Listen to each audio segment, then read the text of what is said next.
অনেক আগেই দিয়েছিল। কোথায় পেয়েছো এটা তুমি? ওই যে মায়ের বাসায় জিনিসপত্র আনতে গেছি না, তখন এই পাসপোর্টটা আমি পাইছি। এতদিন আমাকে দেখাওনি কেন?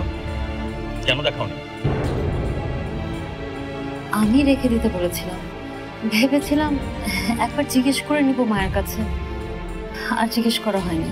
জিজ্ঞেস করে নেবে? জিজ্ঞেস করে নেবে? কি জিজ্ঞেস করে নেবে? এখানে স্পষ্ট লেখা আছে পাসপোর্ট হোল্ডারের নাম জেসমিন আক্তার,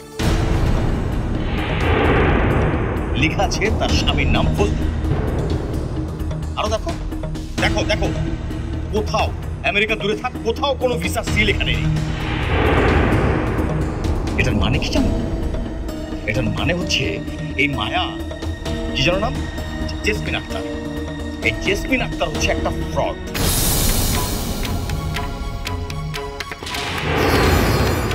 না সে মায়া, না সে বাংলাদেশে থাকা কোনো উঠতি শিল্পী, সে আসলে অন্য কেউ। তুমি ওকে জিজ্ঞেস করবে ও আসলে ফ্রড কিনা? আমরা শুধু আমাদের কথা বলে যাচ্ছি ইমরান, কাউকে কথা বলার সুযোগ না দিয়ে এক পেশে আমরা দোষ চাপিয়ে যাচ্ছি। কিন্তু তুমি তেমন ছিলে না ইমরান। ভাবি, কে বললো এমন ছিল না? ভাইয়া তো এমনই ছিল। সেদিন যখন তোমাকে আর আমাকে জড়িয়ে বাজে বাজে কথা বললো, তোমাকে কোনো কথা বলার সুযোগ দিয়েছে ভাইয়া? আমার কাছে কিছু জানতে চেয়েছিল ভাইয়া? চাইনি। সেদিন আমি জানতাম না এই কাজটা কে করেছে, আজকে আমি জানি। চুপ কর রবিন। না, চুপ করবো না ভাবি, আজকের দিনে অন্তত চুপ করবো না। আমাকে যদি তোমরা এই পরিবারের একজন সদস্য মনে করে থাকো, আজকে আমি কোনোভাবেই চুপ করবো না। এই মায়ের ভেতরে যে ঝামেলা আছে সেটা আমি প্রথম বলেছিলাম এই বাড়িতে। কি ভাইয়া বলিনি? বলো তোমরা কি বলেছিলে? কি বলেছিলে মনে আছে ভাইয়া? মায়ার ওই মেয়ে কথা কথা যেদিন প্রথম একে দেখিয়েছিল ওদের বাড়ি, সেদিন বলিনি তোমাদেরকে আমি যে এটা ওদের বাড়ি? সেদিন ছবিটা দেখাইনি তোমাদের? তোমরা হেসে উড়িয়ে দিয়েছিলে আমাকে, কথা বুঝিয়েছিল যে তারা আমেরিকায় থাকেনি। আমি বলেছিলাম তোমাদের, কিন্তু তোমরা তোমরা আমার কথা ফু দিয়ে উড়িয়ে দিয়েছিলে। দাওনি ভাইয়া?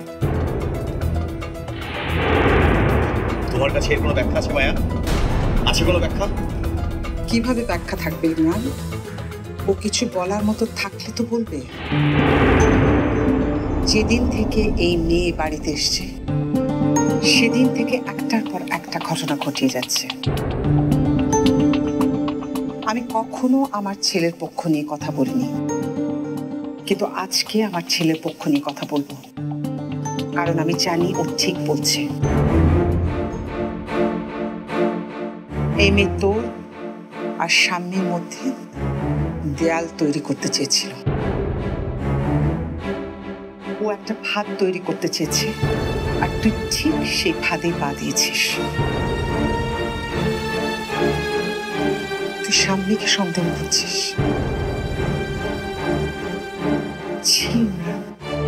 সামনেকে আমার তো মনে হয় চাঁদেরও কলঙ্ক থাকতে পারে, একটা নদীরও মোড় ঘুরতে পারে, কিন্তু সামনে কখনো না, কখনো না। এই মেয়েটা তোকে সূর্য ভেবে 13টা বছর সূর্যমুখী হয়ে ফুটে আছে, আর তুই তার গায়ে কালি ছিটাচ্ছিস। আমি জানি তুই কেন কালি ছিটাচ্ছিস, কারণ তোর হাতে কালি কে তুলে দিয়েছে সেটা আমি জানি। এই মেয়েটা তোকে সূর্য ভেবে 13টা বছর সূর্যমুখী হয়ে ফুটে আছে, আর তুই তার গায়ে কালি ছিটাচ্ছিস।